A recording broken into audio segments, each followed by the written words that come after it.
Bannayuganda bannange mbalamusizza Nyanzi Fred Center Musabakunzi w'ekibiina kya National Unity Platform.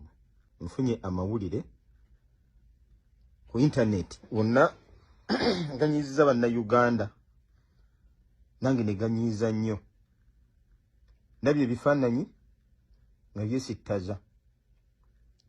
Omanyi nyinimu wataba ebikere bitemba ennyumba. Nabyo ebifaananyi mutabani wange nga atudde ne dictator. Mwana wange Churchill omusajja oyo gw'otudde naye musajja mutemu talina kyakwagaliza. Mu ngalo ze mulimu omusaayi gw'abantu. His hands are blood stained. Musajja oyo emyezi ebiri egiyise yagezaako kunzita. Yagezaako kutta kitaawo Kyagulanyi, kimanyi bulungi nnyo. Yasiba bannyoko. Yatta bajjajjaffe. Bannayuganda abafiiridde mu ngalo ze bayitirivu. Owulira ba Frank Senteze abaliyita Nabukenya. Abaana bonna bafiira mu struggle. Banno bali mu makomera. Abalala baabuzibwawo tebamanyiddwa gye bali. Kyannaku nnyo nti ba agenti be bakuza olukwesikwesi. Nafuna ebifaananyi kye yanonye. Afubye nnyo famire yaffe okufunamu. Afubye nnyo okweyambisa famire ya Sentamu okufunamu omuntu omu gwe yeekwasa. Kati afunye ebifaananyi ebyo era yakyatutenga ekyobugagga ekitagenda muyamba n'akamu. Olw'ensonga eyo nkusaba oveeyo wetondere bannayuganda. Nze kitaawo ndi wa National Unity Platform. Kituufu wagira ku independent naye oli mutabani waffe. Ensi ekulengeramu ebirungi bingi. N'olwekyo okusaba okola ekituufu oveeyo okyusa ekifaananyi ekyo wetondere bannayuganda. Bw'oba osobola nga bikutabudde you may resign. N'oconcentratinga ku bitabo byo. N'otayingira nnyo mu kunumya bannayuganda. Weebale nnyo weebale ddala. Bannange weebityo bigenze Mukama atusaasire. Mukama atusaasire ebigambo bya Chairman Nyanzi. Oluvannyuma lw'ekifaananyi ekyagenze maaso n'okuba nga kifuluma nga mutabani we amanyiddwa nga Sentamu Churchill James atudde ne President Yoweri Kaguta Museveni wali e Makerere. Bantu bangi baavuddeyo era videos nnyingi ezibadde zigenda maaso n'okuba nga zifuluma nga zikuba n'okuba nga zikoona mwana mulenzi ono Sentamu Churchill James. Ate si ye yekka, n'aba NUP bonna babadde babatwaliddemu omuli Bobi Wine wamu ne taata wa mwana mulenzi ono nga ye Chairman Nyanzi nga w'omulabye. Wabula kyaddaaki oluvannyuma lwa byonna ebibadde bitambula, Chairman Nyanzi avuddeyo mu katambi ako ke tutandise nako nagenda maaso n'okugamba nti mwana mulenzi ono Sentamu ng'engeri gy'alimu omusaayi gw'aba Sentamu nti gutambulira mu mubiri gwe, omusaayi gwa Bobi Wine, omusaayi gwa Chairman Nyanzi n'abalala, kyandibadde kirungi mwana mulenzi ono n'asituka n'avaayo n'agenda maaso n'okubanga yeetonda ne Sekwetonda. In fact tebikomye kubanga yeetonda.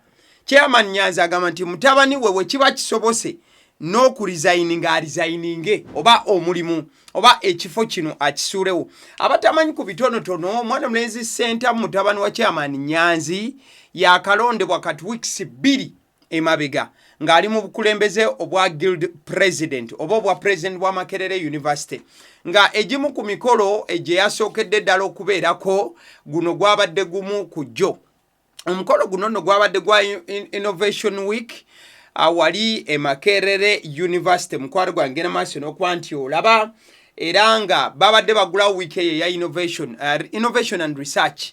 Makerere. President Museveni yabadde ng'omugenyi omukulu y'ensonga lwaki ekifaananyi ekyo kyagenze maaso n'okubanga kikubwa babadde bakikubwa mu capacity nti President Museveni atudde ne guild president wa Makerere University mukadde kamu ne guild yonna ng'ebifaananyi ebyenjawulo bw'ozza obiraba era nga bw'obiraba ku video mu buufu obufaananako bwe butyo. So oluvannyuma lw'omuliro okubanga gwakoledde bannakibiina ki NUP ne People Power nga bagamba tebasobola kukkiriza kulaba mutabani waabwe ng'atudde ne President Museveni gwe bagamba nti ate ono ensonga zonna ezigenda maaso n'okubanga azikikijjanya bannayuganda n'okubakosa ziva ku ye, tebasobola kulaba nga ate mutabani wa chairman Nyanzi nga chairman Nyanzi yakulira okukunga mu kibiina ki NUP okubanga ate mutabani we yatudde ne President Museveni. Kale wakati nga tuliko awo ngenda kubanga nkugattirako ko wano ebifaananyi 3, 4, 5 oba 6.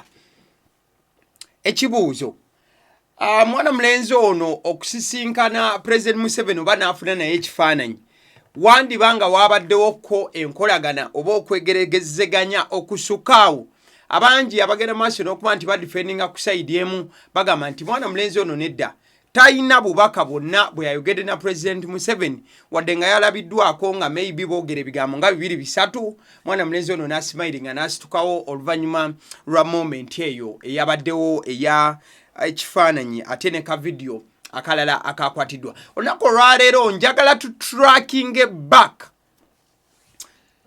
ku nsisinkano President Museveni ze yali akozeeko ng'asisinkana abamu ku bakulu mu opposition kati wetwogerera. Okwo kwe kuli Bobi Wine ate era kwe kuli ne Dr. Kizza Besigye. Engeri gye kiri nti ensonga esinza okubanga ereeta obuzibu olunaku olwaleero nsonga ya bifaananyi. Twagala okubanga tufunayo ku bimu ku ebyo ebifaananyi by'oyinza okubanga weerabira wabula nga byaliwo era nga byali bifaananyi ebyakubibwa abantu abali mu opposition nga bali ne President Museveni. Ekifaananyi kye tujja okubanga tusooka nakyo, in fact katusooke n'ekifaananyi ekya Dr. Kizza Besigye. Omwaka gwali gwa 2015 Dr. Kizza Besigye omwaka gwali gwa 2015 ndowooza omwezi twali mwezi ogwo gw'okubanga tujaguza abajulizi ba Uganda Namugongo. So mwaka gwali gwa 2015 President Museveni yasisinkana Besigye Namugongo. Era ekifaananyi kino kyolaba ku screen, ekifaananyi ekyo we kyakubibwa. President Museveni bwe yatuuka yali agenda maaso n'okubanga abuuza abamu ku bakulu abaali bazze olunaku olwo. Wabula nga ate mu bakulu abaali basituse ne Dr. Kizza Besigye yali mwali. So President Museveni watuuka Dr. Kizza Besigye we yali yagenda maaso n'okubanga awanika omukono n'akwata mu Dr. Kizza Besigye nga bw'olaba ne bagenda maaso n'okubanga beesikamu ku mukono buli omu n'agenda maaso n'okuba nti abuuza ku munne. Wabula okujjukizaako mwaka gwali gwa 2015 ng'ebula emyezi mitono nnyo omwaka gwa 2016 gutuuke. 2016 Dr. Kizza Besigye yali asuubira okubanga yeesimbawo oba okitegeera. So yali already amaze n'okulaga nti agenda kwesimbawo ku bwa president. Wabula bw'asisinkana President Museveni yagenda maaso n'okubanga amukwata mu ngalo ne beesikamu ku mikono awo n'amugamba ompulidde amaanyi ompulira bwe nzitowa. Ekyo kifaananyi kimu omu ku bantu abali mu opposition ate amaanyi ddala ng'asisinkanye President Museveni. Ekyo ekifaananyi kyabaawo. Tugenda ku bifaananyi byokka eby'abantu mu opposition lwe basisinkana President Museveni n'ebifaananyi ebyabakubwa. Wayita emyaka 3 President Museveni akomawo Namugongo era ku mukolo omulala. Dr. Kizza Besigye still yaliwo. Dr. Kizza Besigye President Museveni watuuka Dr. Kizza Besigye yasituka n'abaliwo abalala. Era President Museveni kye yakola bwe yatuuke wali Dr. Kizza Besigye, President Museveni yagenda maaso n'okubanga asituka obanga ajjako enkoofiira gye yalina ku mutwe n'akwata mu Dr. Kano retired Kizza Besigye n'amubuuzaako. Era mabega wa President Museveni oba weetegereza waaliyo omukyala Janet Kataha Museveni, ono nga ye mukyala wa President w'eggwanga mu buufu obufaananako bwe butyo ebiseera ebyo. In fact ezimu ku handshakes Kizza Besigye ze yayina naddala eri gyenkula ze eya 2015 Dr. Kizza Besigye we yamaliriza yagera maaso n'okuba nga ayogerako n'omukutu ogwa Monitor n'emikutu emirala we yabagambira nti President Museveni okumukwata mu mukono kyali kiraga nti President Museveni yali amaze okuddira obuyinza bwe n'abukwasa Dr. Kizza Besigye. Era ndi Dr. Kizza Besigye mu kalulu akali ak'okuddako aka 2016 yali wakuyitawo obanga amenya bumenya mu jjenje kalu mu mbeera emu oba endala. Wabula era akalulu kaatuuka ebyaddako abaaliwo olutalo mwalulabako mu buufu obufaananako bwe butyo. So ebigambo ebyavaawo Kizza Besigye bye yayogera byandibanga n'aba NUP essaawa zino bye bagenda maaso n'okuba nti beewala nti osanga aba NRM bayinza ovaayo ne beewaana ti President Museveni yasinkanye omwana ono amanyiddwa nga Churchill, era bandibanga bavaayo ne bagamba nti omwana ono kati azze ku sayidi yaabwe. Kyandibanga bye bimu ku byatiisiza aba NUP ne bagamba nti nedda tulina okuvumirira ekintu ekifaananako bwe tutyo. Wetuvaawo wetugenda essaawa zino ewa Bobi Wine nga kati ye mukulembeze w'ekibiina ki National Unity Platform, naye yasisinkanako President Museveni ensisinkano 2 mu lujjudde, era ebifaananyi byagenda maaso n'okubanga bikubwa. Ekifaananyi ekisookera ddala lwali ekiro ekikeesa Julayi nga 13 mwaka 2017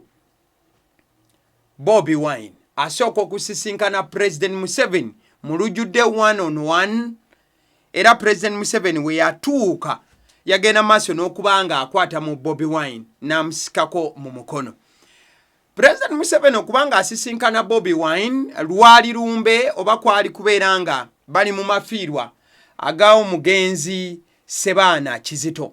So olunaku olwo olw'okubeera nti bali mu kubagiza abafamire n'ebiringa ebyo, Bobi Wine wamu n'abakulu abalala bajja, ate nga ne President Museveni yali asuubira okubeera omu ku bakungubazi mu lukuŋŋaana luno olw'okubanga basiibula Sebaana Kizito. President Museveni bw'atuuka yajjako enkoofiira n'atandika okubanga abuuza ku bakulu abaaliwo nga ne Bobi Wine mwe yali, era nga Bobi Wine yali atandise kariya ye y'ebyobufuzi ng'ebiseera ebyo yali MP ajjudde owa Kyaddondo. So President Museveni wamaliza okubuuza ku Bobi Wine n'omukulu Mbidde yaliwo, osobola n'okulaba omukulu yaliko Katikkiro wa Buganda era mu kifaananyi kye kimu naye yaliwo awo, era bw'ogenda maaso n'okubanga trackinga back ku kifaananyi ekyo abantu bagenda maaso n'okubanga bakola statements ez'enjawulo, omwali n'abamu okugamba nti nedda Bobi Wine yali teyandikutte mu President Museveni mu ngalo mu nsisinkano eyo. Mwaka gwali gwa 2017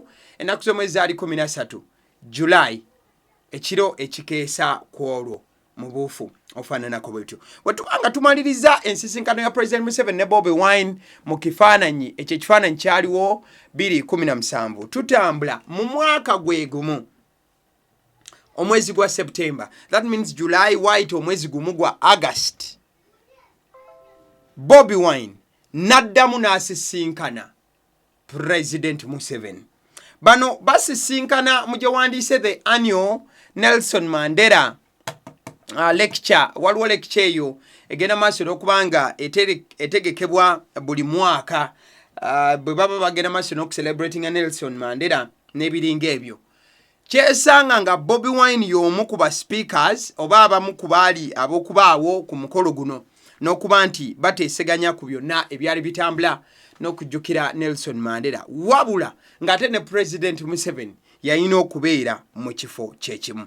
So President Museveni bw'atuuka yalina okugenda maaso n'okubanga abuuza abamu ku bakulu bonna abaaliwo nga ne Bobi Wine mwe yali, era Bobi Wine omulaba bulungi awo ng'agenda maaso n'okubanga abuuza ku President Museveni, bagenda maaso n'okubanga beesika mu mikono wano na wali. In fact okufaananako n'ekifaananyi ekyalabiddwako ekya Churchill Sentamu mutabani wa Chairman Nyanzi, waliwo ne group photo ku lunaku olwo eyo gy'olaba essaawa zino. Group photo eno yalimu Bobi Wine ne President Museveni, bonna nga bali mu kifaananyi kyebakuba as a group photo.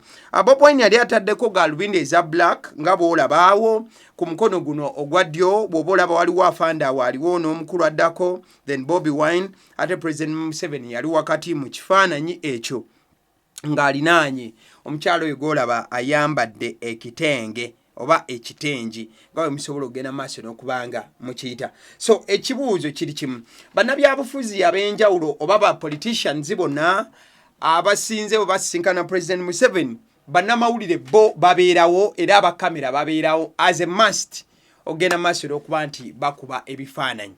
Ate era olumu bwe basisinkana mu ntuulo ezimu ng'olwo lwaliwo olwa Nelson Mandela watera okubaawo group photo ng'era bw'ogenze maaso n'okuba nti ogiraba. So Chairman Nyanzi avuddeyo ne yeetonda, wabula ate abamu ne batandika okuba nga babuuza nti Churchill kiki ddala kye yandikoze sentamu wakati nga President Museveni azze nga ate Churchill ye guild president yandikoze atya. Osobola okuteeka mu comment section n'ogamba nti yandigambye nedda ekyo ekifaananyi sijja kituulamu olw'enzikiriza zange, oba yandigambye nti ye ku lw'okubanga ali ku university ng'omukulembeze waabwe ate ng'akulembera bonna bonna abali ku university okuva mu buli ango mu buufu okufaananako bwe butyo. So Chairman Nyanzi abyesambye agamba nti nedda tekisoboka mutabani wange okubanga yali mawulire n'ekifaananyi kye okubanga kitambula here and there, ekyo kikafuuwe tekijja kukola.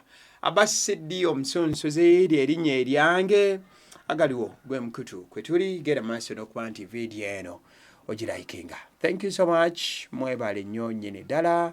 Mukama Donda abankumire mugiramu baayo. Mwebale.